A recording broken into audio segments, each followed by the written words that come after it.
Okay, everybody, let's take it from the top.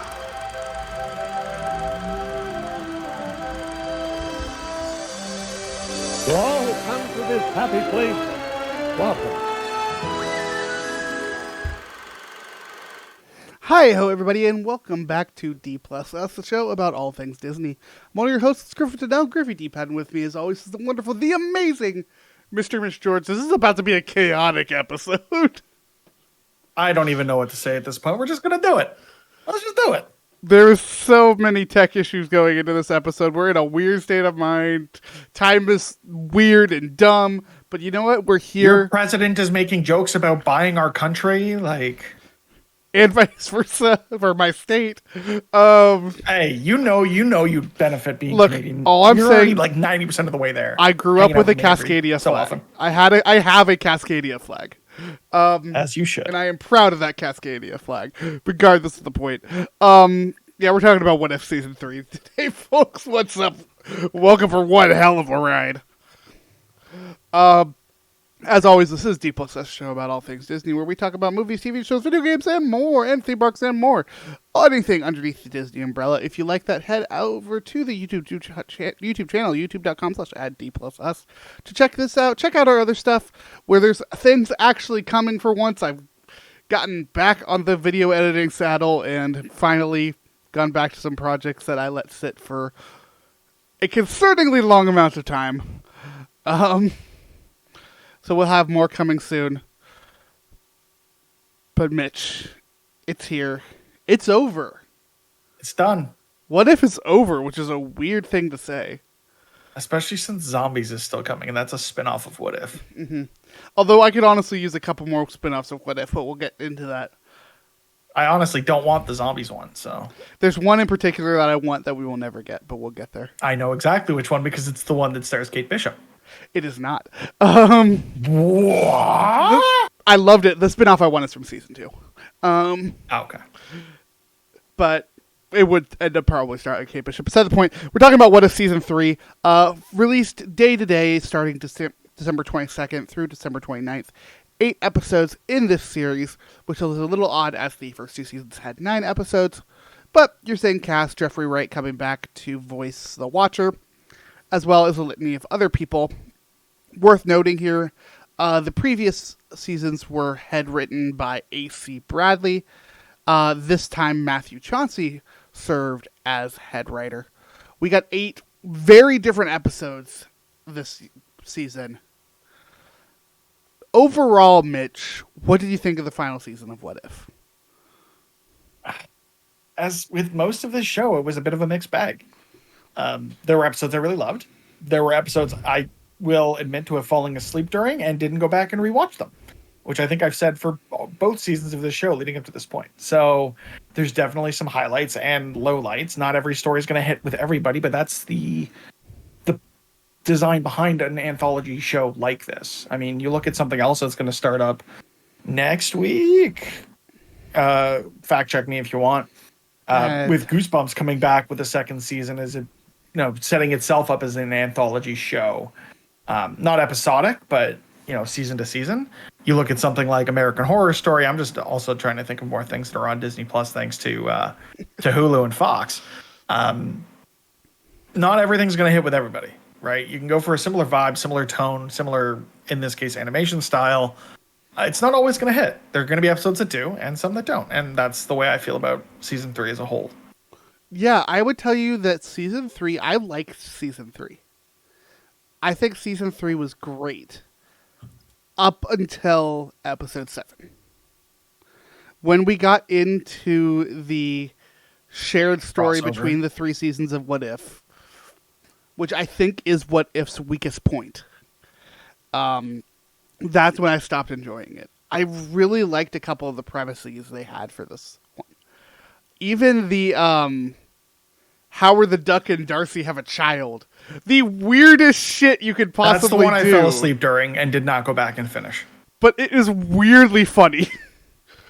It is genuinely comedic to me. Like it has a fun vibe to it to like keep me interested. It is probably one of the worst episodes of the season. I would tell you it was definitely the low point for me. But like we had some really great stuff here, like the Red Guardian and Winter Soldier episode. We knew was going to be great the minute we saw it in that first trailer. I mean, the minute you have Sebastian Stan and David Harbour doing the same thing, like this is just Thunderbolts the preview, and I'm so stoked for that movie after this episode. They literally gave us Winter Soldier, Red Guardian, Bonnie and Clyde. I was going to say Planes, Trains, and Automobiles, but that's because I'm a bit of a John Candy. Fair. I was going more for the outlaw kind of thing. That works too. Butch Cassidy and and Sundance Kid sort of vibe. Yeah. But we had some really cool stuff here. Like I loved the What If the Emergence Destroyed the Earth episode. That was probably my favorite episode of the season. Mm-hmm. I just love the idea of focusing on Riri as a character, which is something the MCU has not done. You can tell that they wanted, with that and What If 1872, you could tell very much they wanted to put this out after Ironheart came out. Yeah. Because I think What If 1872 is my favorite episode. Which is not surprising. You give me a Western starring Shang-Chi and Kate Bishop, I am in. Who, again, criminally underrepresented characters in the MCU. They've had their one and done appearances. I mean, Kate Bishop had the cameo in the Marvels. Yes, correct. Right. Got you. But that's been the extent of it. I want to see where the Young Avengers storyline is going, even though they're not going to call it Young Avengers. I need more Shang-Chi in my life. And I'm assuming we're going to get that with the Avengers movies. But this was nice to see those characters back. Whenever Ironheart comes out, I forget when that is. I'm sure the post-credit scene will either be Kate Bishop. It's either going to be Kate Bishop or Kamala Khan for that after-credit scene. Mark my words. Yeah, this episode... June 24th. 6 episodes. And is the conclusion of Phase 5 of the MCU. Oh, wild. Yeah, this season is definitely interesting. I think you can tell when the episodes that AC Bradley wrote versus the episodes that Chauncey wrote or Brian Andrews and Ryan Little. That team, the two teams definitely have different styles here. Like I really, really enjoyed the Kaiju episode. That was an awesome way to start the season. Yeah, what if the Hulk fought the Mech Avengers? Let me just say that again. The Mech Avengers. And I love that it wasn't the OG5, which I will admit they kind of leaned heavily on those characters in the first 2 seasons, going back to Thor, Cap, Iron Man. The big 3 specifically. And since they weren't going to get those actors back and have kind of overused those characters to this point, I love that the Mech Avengers was not that team. It was the team of current Avengers, really. This entire season focusing on Phase 4 and Phase 5 characters. I really loved that, and it's honestly part of why I'm kind of disappointed the show's ending.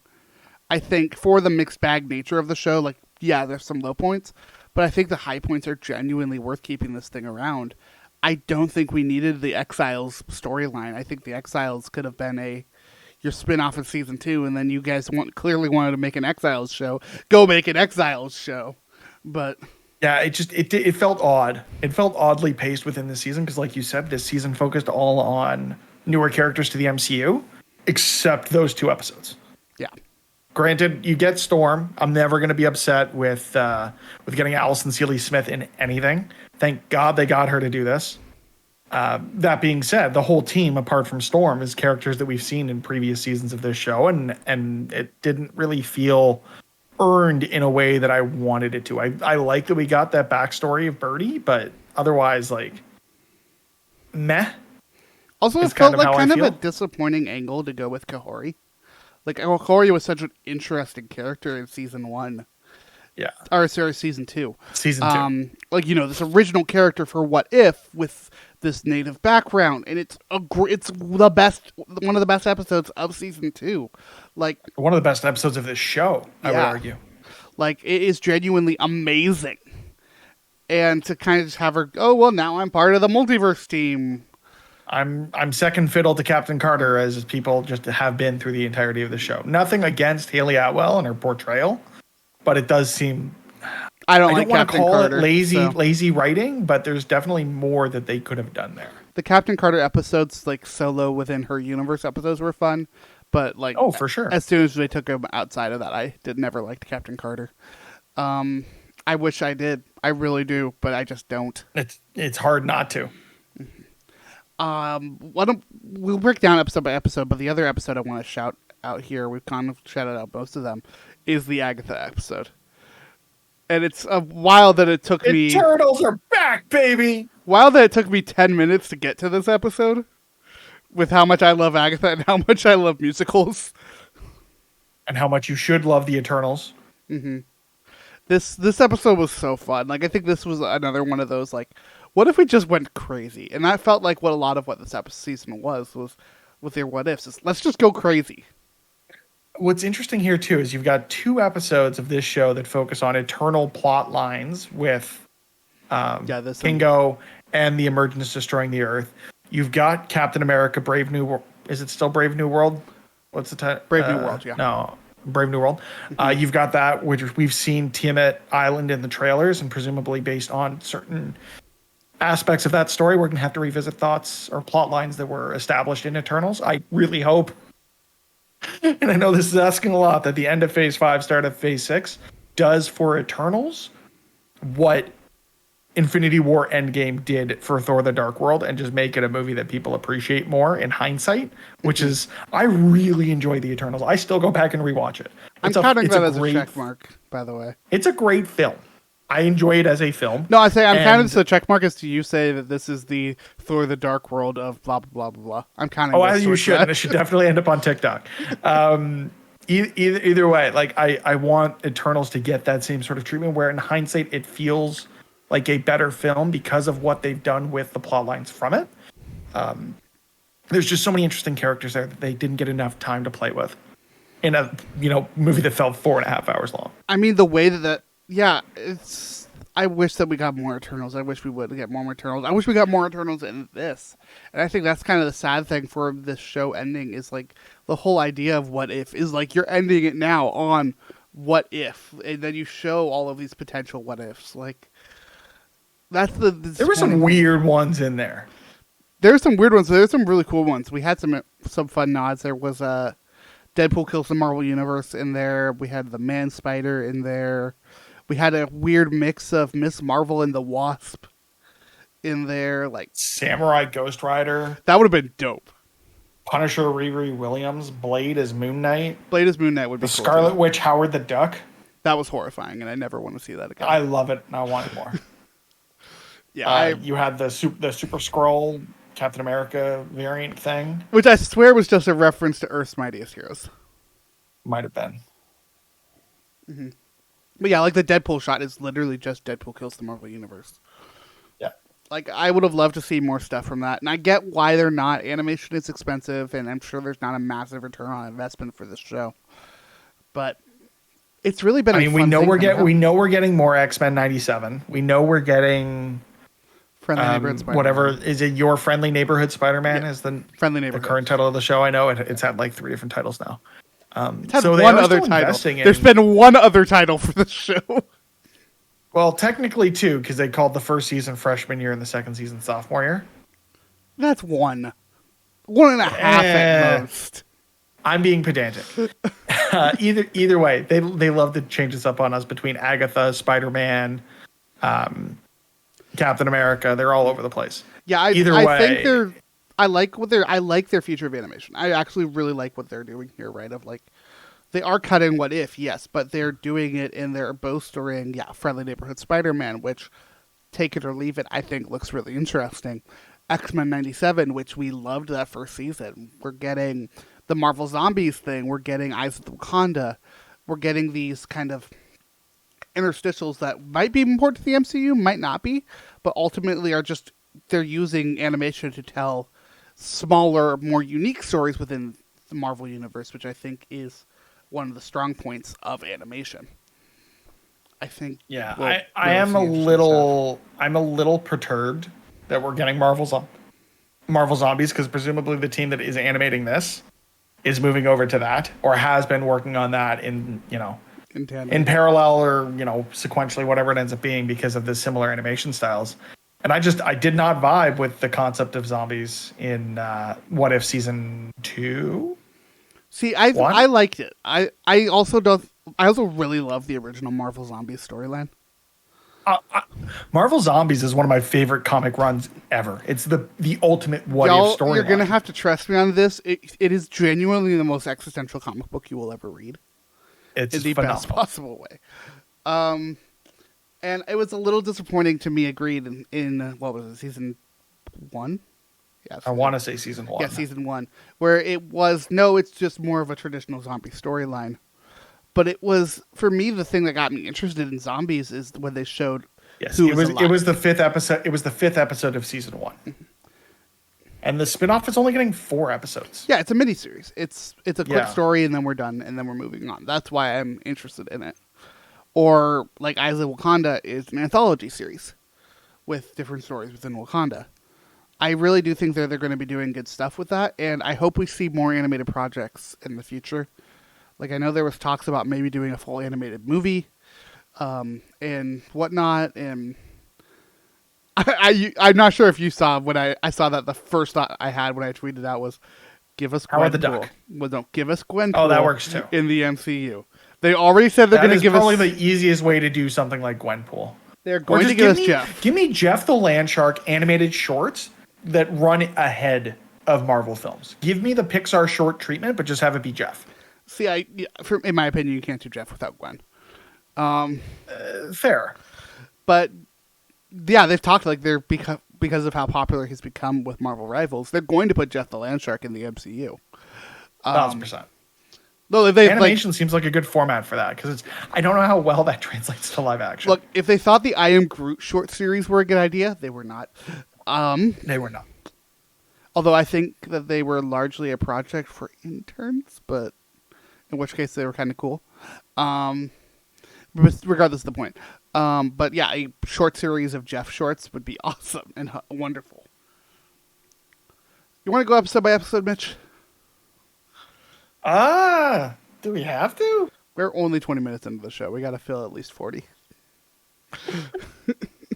I do want to say, I know you mentioned the tech issues off the top. We didn't have video on my recording for like the first minute and a half. Well, let's really hope my video doesn't go down. I'm sure it's fine. And to our audio listeners, thank you. Thank you for listening. Like, subscribe, share with all your friends. Let's start We with- can go episode by episode if you want. Yeah, let's start with episode 1. What if the Hulk fought the Mech Avengers? We talked a little bit about it already, about all these already, but I really love the premise of this one. The way it starts as well was so fun. Like the old school 2D animated, Yeah. essentially advertisement. Propaganda. So fun. I love that it's Sam. I love that they have Moon Knight. I need Oscar Isaac in everything. Oh, yeah. Why have they not taken advantage of this man being in the MCU? He's right there. Just team him with Blade. Team him with anybody. Team him with Jeff. I also love that Give me more Oscar Isaac. Melina and Red Guardian were together sharing a mech. That was cute. It was really adorable. And then, yeah, Monica as well being in all this. I think they did a great job with their choice of Avengers, but ultimately coming down to this friendship formed between Sam and Bruce. That was fun. I really enjoyed really them playing cool. off one another. Yeah, it was one of those where it's like, What If has the ability to be weird, but this just felt totally natural. Like, yeah, these two would be good friends if they had met a little bit earlier within all of this. Yep. Again, it's the what if scenario. It's the change one thing and watch the spider web weave its way through the MCU, right? And then also just, kaiju battles are dope. Yeah, I that do- doesn't hurt. I You get love- a friggin' Megazord by the end of it. Like, I come was on. like, what is the solution? You go full Voltron. I was gonna say you give me Megazords. Like, I'm a kid that grew up on Power Rangers, Super Sentai for those who are prone to the source material, and it's just like it hits you in the right place, and it felt good. It felt warm. I love that we got the Felt Power, right. We got the Power Ranger kid and the Voltron kid here. Which doesn't make sense because I'm older than you. I like Voltron. What can I say? No, I know, but Voltron's 80s. Power Rangers was 90s. Like, that's what doesn't make sense to me. Animated versus live You'd think you action. would have grown up on, like, Disney-era Power Rangers, like Ninja Storm and stuff like that. Yeah, that's why I don't have an affinity for Power Rangers. When I was a kid with See, I Power was Rangers, born in 92, and Mighty Morphin started in 93. yeah, So you gotta that might be understand. where that when I was a that child, happened, yeah. Power Rangers sucked. I like Ninja Storm. Like there are not many seasons of Power Rangers I don't enjoy going back to as an adult. Yeah, I A couple of those Australian ones are rough, like Mystic Force. I didn't vibe with Time Force. the only one That's I kinda where remember I fell from when off. I was a child is when the Power Rangers were cops, That was SPD. and I know that was a bad season. It was fine. That's not one of the ones I vibe with.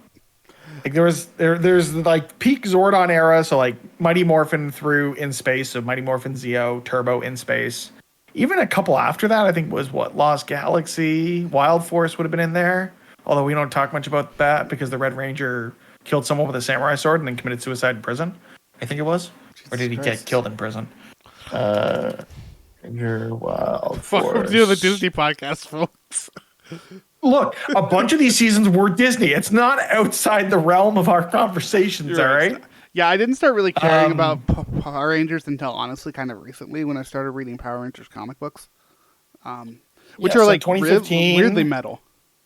So in 2015, the Red Ranger from Power Rangers Wild Force, Ricardo Medina Jr., was arrested for allegedly stabbing his 38-year-old roommate to death. Pronounced dead upon arrival at the hospital. Claimed it was self-defense. Arrested again on murder charges.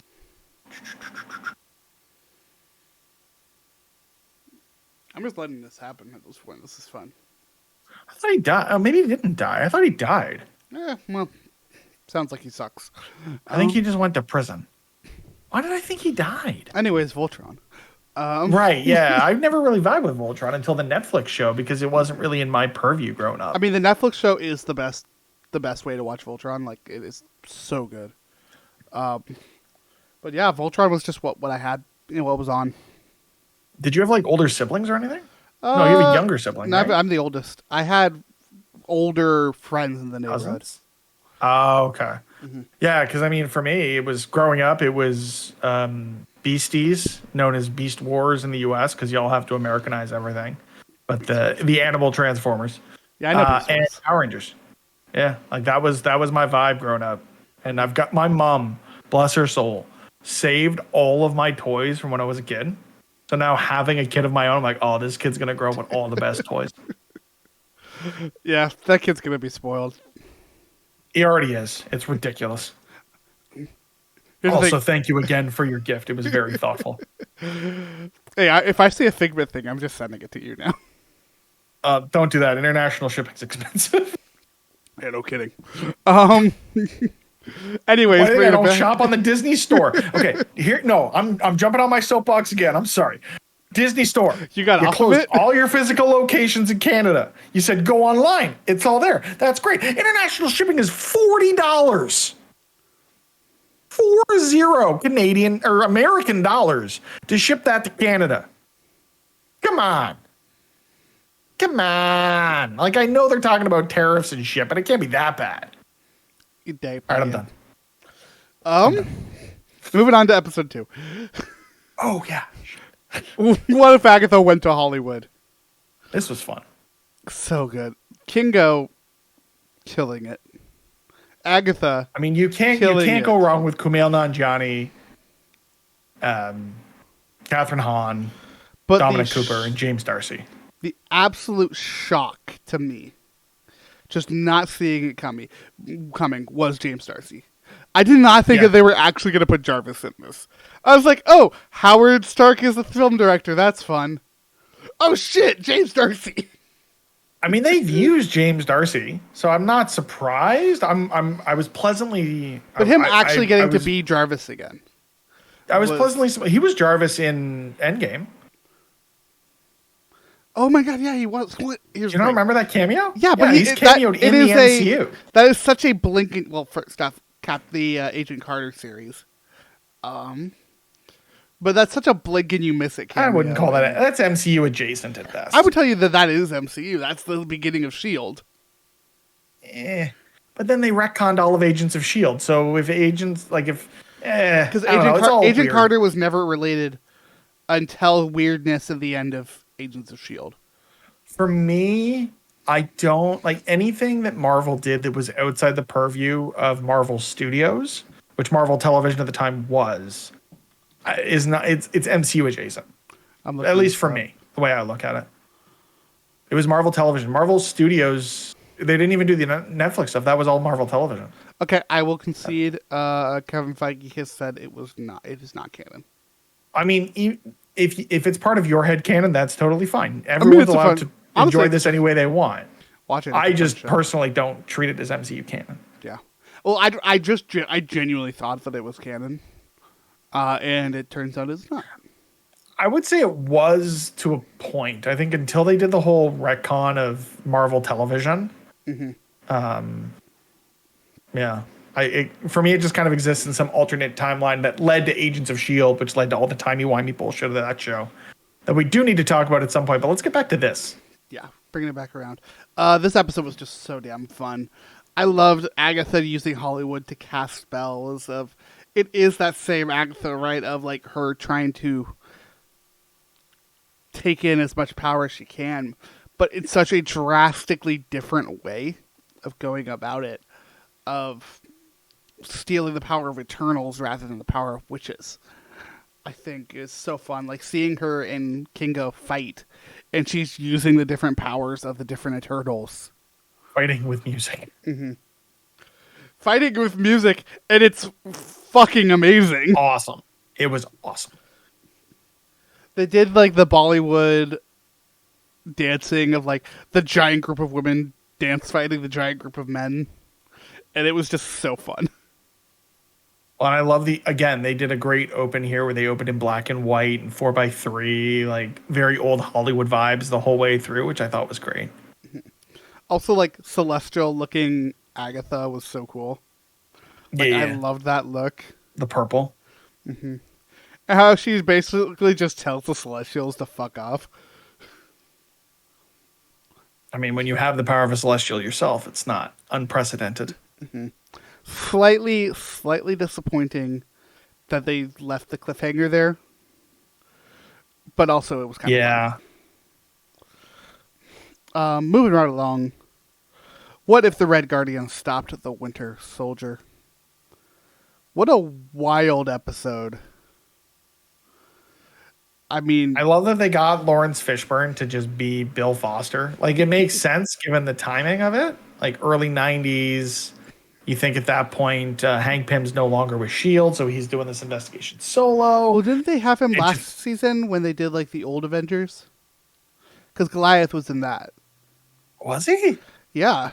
Then they must have recorded them at the same time, you'd imagine. Oh, probably. With how close A busy guy. were in production. Oh, you're right. He was in an episode in season 2. The Peter Quill episode. Yeah.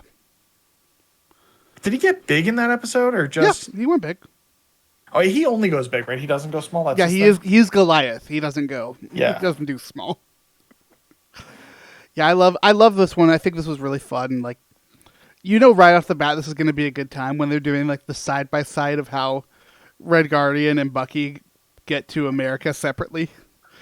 Yeah. And it's like Bucky's skydiving out of a plane without a parachute, and Red Guardian is fighting some lady sitting next to him on a Booking a commercial Commercial flight flight. from Russia to the U.S. I with like 17 connections, probably. I think this one was like probably the most unique. I like that they used Ranger Morales, played by America Ferrera. Presumably a reference to, the Morales family and Miles and stuff, presumably, but getting some fun stuff Might have here. just been more of a fun Easter egg than anything else. Yeah. I would love to see America Ferrera come back as part of the Miles. Whenever they do decide to tell the Miles story, she's a phenomenal actor and could definitely she'd be fit so into that good story somewhere. She'd be so good as Rio. Right? Like, that is like perfect casting. Marvel, do it. Listen to this podcast for some reason and do it. What I'm curious for you is, But I'll- at what point did you realize that Rook was Obadiah Stane? When they walk into the hotel room and it's Obadiah Stane. Cool. Yeah, I needed him to talk for a solid few minutes before I even realized that it was Like, Obadiah why is Stane. this guy doing a bad Jeff Bridges impression? Oh, right. Like this episode, no harm against this episode. I think this episode's really fun.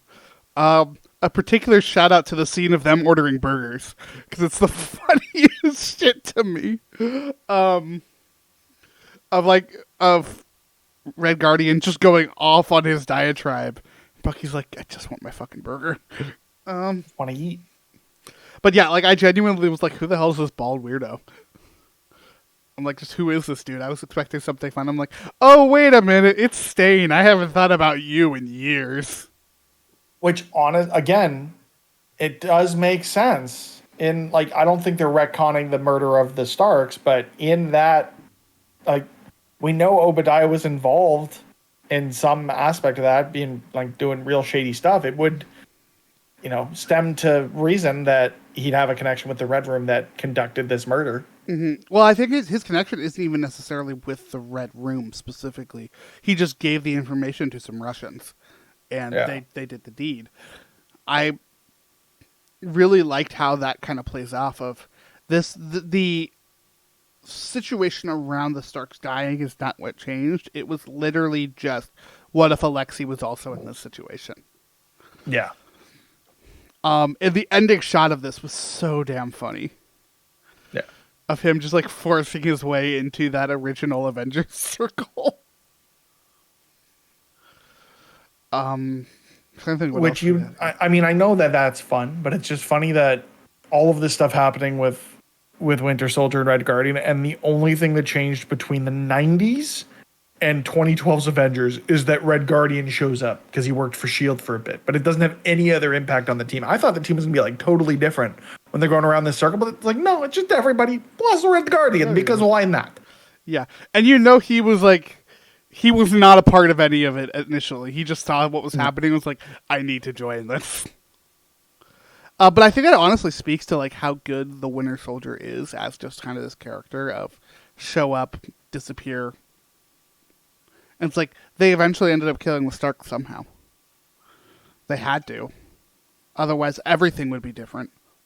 Yeah. So I think it's the power of both like Hydra in that situation as well as just the Winter Soldier. What are Alexei's real beliefs here? All of that. I think it was really, really well played and honestly significantly more thoughtful than you would give it credit for. Moving right along to episode 4. What if Howard the Duck got hitched? The weirdest fucking episode in this show. All I can remember after falling asleep is that it heavily featured Kiss's I Was Made for Loving You. And there was a cruise of some sort through space or something, maybe. You got like 5 minutes into this episode, if that. Yeah, pretty much. Yeah, basically everybody wants this egg that Howard the Duck and Darcy Lewis made. Because they made a child under, like, the Celestial Convergence. And so it's like, basically, this kid has unimaginable power. And it's like, the Grandmaster who wants to take the egg and turn it into a breakfast buffet. That's why they're on the cruise. It's between him fighting S.H.I.E.L.D., Nick Fury, and the return of Clark Gregg as Philip Coulson. That was great. That alone is really worth happy to the see episode. Coulson back, yeah. It's.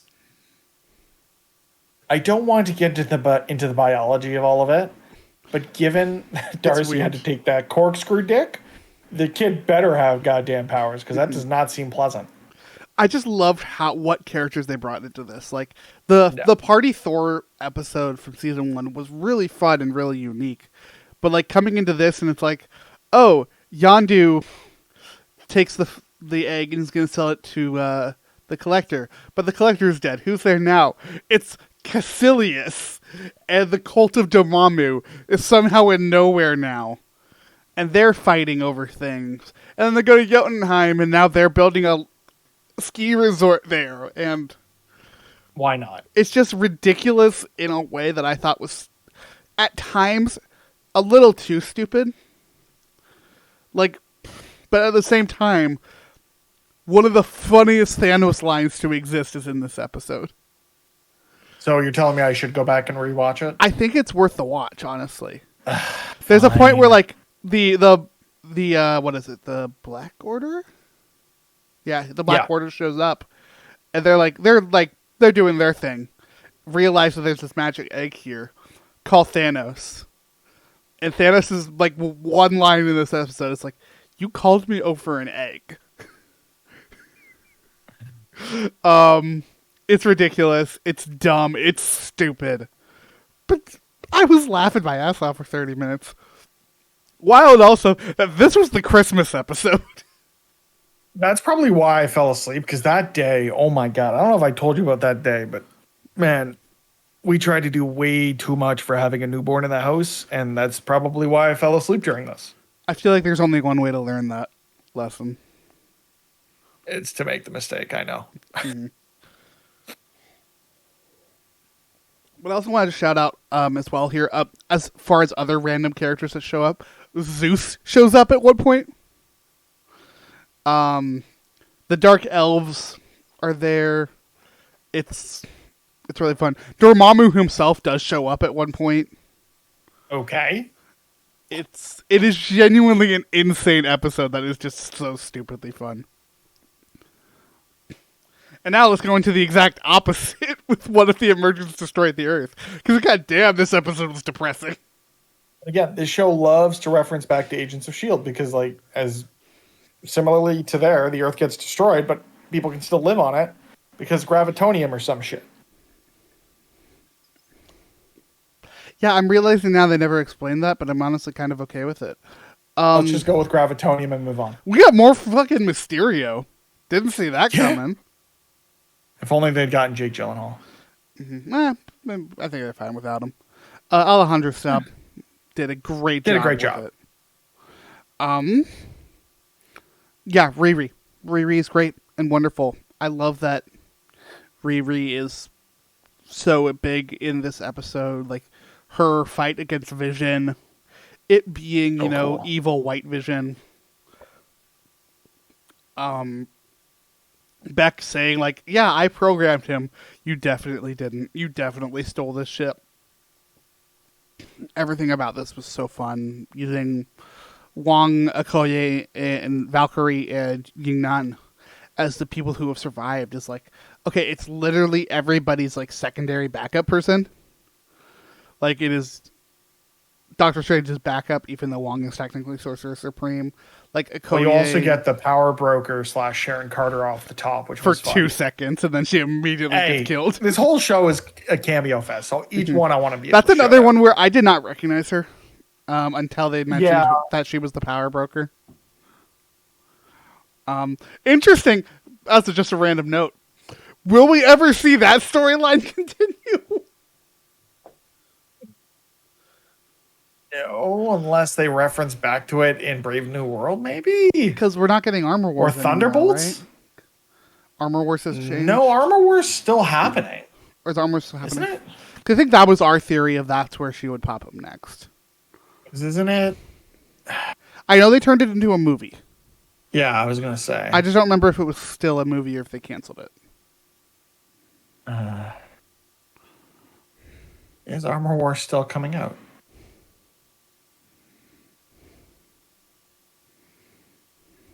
Still in development as of October. Yeah, So well, there we go. Maybe we'll see her pop up in that. But yeah, the alliance here I think was super fun. I or like Ironheart, maybe. maybe. If anything, I think it would be a post credits cameo. Yeah. I love that they're in I'm pretty sure that is Killmonger's ship that they're in. Like, I don't know. Everything around this I think was really, really unique and interesting. I also love seeing Mysterio in animation. Mysterio's Yeah, so I think that's cool in honestly the animation. best place for that character to be. And it plays well here for sure. I mean, I still stand that Mysterio is the best villain you can have for a Spider-Man video game.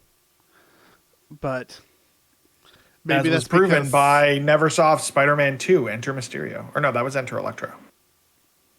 Are you thinking of Spider-Man? Mysterio was in Shattered there somewhere. Mysterio's the main villain of Shattered Dimensions. That is true. But also like the Mysterio missions in Spider-Man 2 from Insomniac. I never played Spider-Man 2. Seriously? Seriously. I'm kind of shocked by that. Me too. It's coming out on PC soon. Yeah, but it's also like 30 years old almost. No, I'm talking about the new Spider-Man 2. Insomniac's Spider-Man 2. Oh, why am I thinking back to the PS2 era Spider-Man 2 movie tie-in game? I mean, that game was also great. That one I never played. Spider-Man 2 I've platinum. You got to get the red balloons, Mitch. I'm tired, dude. Weird episode. We're almost done, though. This episode's super fun. Probably the best episode of the season. If episode 6 didn't exist. What if 1872? Cowboys, gunslinging. Except we're not always using guns because Shang-Chi's there beating the fuck out of people. God damn it. Also, John Walker for some reason. John Walker was the one of their, like, let's put this random character in that I recognized immediately. How do you not recognize Wyatt Russell? Mm-hmm. Like, it's uncanny. Like, he was the only one. As far as, wild also characters. Sonny Birch. I'd It's say, hard not to see Walter Goggins. I mean, that is just Walton Goggins animated. But yeah, as far as wild characters to throw in here, Sonny Birch. Insane pull for this. But goddamn, it works. Goddamn, it's perfect. Yeah. I love this episode so much. Part of it is, Kate Bishop being Kate Bishop and, like, the way her story changes. The for sibling this world. story, the hood, the magic stuff is cool. Like, this is really well done. Yeah, and I think also just the tone on it of around the racism of the Wild West era is something that I just wasn't expecting from a Marvel show. And it's like, Glad they went there. it is one of those things where it's like, no, she's right. She's doing some shitty. She's right. It was really, really a fun episode. This is also kind of the beginning of the Eminence and kind of this other Watcher storyline that we're getting in these next couple episodes. But yeah, this episode was so great. Everything with June Fawn as well. Also super awesome. June Fawn becoming Iron Fist as well was dope. Great episode all around. Sonny Birch, one of the biggest pieces of shit in the Marvel Universe. In the best way. Mm-hmm. And I love it because it's like, he's not especially powerful. He's genuinely just a piece of shit. He's just an asshole. 2 more episodes, but I'm going to blend them together. We had episode 7, What If the Watcher Disappeared? And episode 8, What If, What If? I hate that name. I hate the name of that. They could have just called it What If. Exactly. The whole episode here of them, going around to different dimensions, doing things. They use TVA equipment, bringing back Infinity Ultron, all that fun jazz. Kind of implying that they might have beaten the shit out of the Council of Kangs. Considering they have one of their eggs. Which honestly, with like how everything changed, I kind of love the idea of Council of Kangs just got murked off camera by this random team from the animated series. Kind of love that. This was the introduction of Storm, Goddess of Thunder, which awesome and wonderful. Infinity Ultron was a pull that I was not expecting. It was a weird place to go. I mean, I understand it, but also, like, again, it was a dumb choice. Feel like nothing about this two-parter felt earned, if that makes sense. The only part of these that I liked was Birdie and Storm, like, using their attempts at the shards. I thought those were really fun. Yeah, like that stuff was fun, but like ultimately it's like, oh, the Watcher's just going to make them Watchers and give them, omniscient abilities and like, what? No. Even for me, that was a stretch. I will say we did get the great line of like all of the people that he'd saved, and I think it was episode 8. But throwing out the Reed Richards nod there, but also throwing out Madison with 2 N's and a Y. But that was was not what fun. you think. Because of course she wouldn't have survived that shit without outside interference. I refuse to believe that's not like the Sacred Timeline Madison. I don't think it is, because I feel like they're going to find some other anchor being for that universe, because it would be odd that it was Madison and they have to explain all of that in Secret Wars. or the end of They don't have Doom to. Dynasty or whatever. No, It's a- Doomsday. That's the one. Anytime they use Madison, it's just a joke.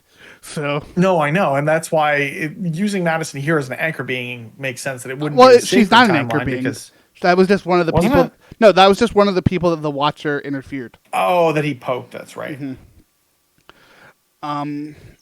Yeah, even with me not loving it, I do want to give a shout out to DC Douglas, who was the Incarnate, and I mean, and Darren DePaul as the Executioner, and then of course Jason Isaacs as the Eminence. These three kind of Jason Isaacs just has such a presence. These I want him three in the evil? MCU proper. evil's not even the right word. Evil's not the right word. They're very much just doing their jobs here. But like these Yeah. three Watchers who are kind of lost and just saying no. Like I think they did such a great job with it, and then them fighting over everything. Like the performances are great. It's just I don't care at this point. I don't care about the Watchers conflicts and within this show. It doesn't make sense for this show. It should be its own thing. And that's kind of where I come down to it with a lot of this. We're going to get more Uatu. I know we're going to get more Uatu because we're probably going to get him in Fantastic Four. But If not Fantastic Four, then you have to imagine that Doomsday and Secret Wars leans heavily into what was done here. Presumably, like I like too what they did with the the three leaders of the Watchers, where when they blended them, I'm like, oh, they're doing Living Tribunal with this shit, aren't they? they very much look that way. And it was so cool. Like also with like the different members of the Exiles like fighting back in it, and you watched as the different versions of them like fell away. Was really cool. The show was like so close to being something special. It could have been very important, and now it just feels like a placeholder. All that said, I do want to again shout out Flying Bark Productions though. I don't think there's an episode of this show that looks bad. This show, whether This season, I can't think of one, and it's been too long since I watched the others that I can't really comment on it. also I'm just now learning that they're working on the Stranger Things Tokyo show for Netflix. They do great work over there though, and I want to shout out another show that they do if you haven't seen it within Marvel, which is Moon Girl and Devil Dinosaur. Oh, okay, I didn't know that. Flying Bark Productions is dope. With all that said, I feel like we're as good a place as any. Mitch, to wrap things up here, do you recommend people watch What If? Yeah, I like the idea of these what if stories. I think they're fun. Again, it's anthology, so you pick and choose what you want to watch based on what you think is interesting. But ultimately, if you've gotten to this point, you watched it. Let us know what you thought on Twitter, Blue Sky, which we don't have. We have personal Blue YouTube Skies. comments. Go by us on our personal ones, I guess. Yeah, exactly. We're there, I think. Find us on TikTok yeah, where let you'll us be know able what to you- talk let to us- Mitch, but not me. Yeah, let us know what you thought. Yeah, it'll be interesting to see if that actually goes through. Yeah, let us know what you thought about season 3. Any way you can get a hold of us, socials, YouTube comments are a great place for that. Yeah, I think there are tell us what your favorite episode of this show was, not just season 3, but the entirety of the 3 seasons. Yeah, let us know what you thought of this show. Let us know what you thought of other Marvel stuff. We will be around, of course, to talk about a litany of other things. We are going to get back to Skeleton Crew at some point, folks. I caught up. I'm catching up later. I'm real busy this week. So There's another one coming out in 25 minutes. Dear God. We'll catch up on that stuff. We'll figure everything out. Go check some stuff out. Quick plug. Go check out the folks over at Penultimate Conquest. I recently hung out with them for Game of the Year. And you get to just watch Griffin be unhinged. It's Not that real. you're not unhinged here. Well, it's real wild what happens when I get to go on a podcast and I don't have to worry about running it. Yeah, I get it. Go check out that stuff. Well, Go you check got out me our other unhinged stuff. this week. We'll be back with more episodes soon, but until then, folks, be good to each other and have a magical day. Excelsior.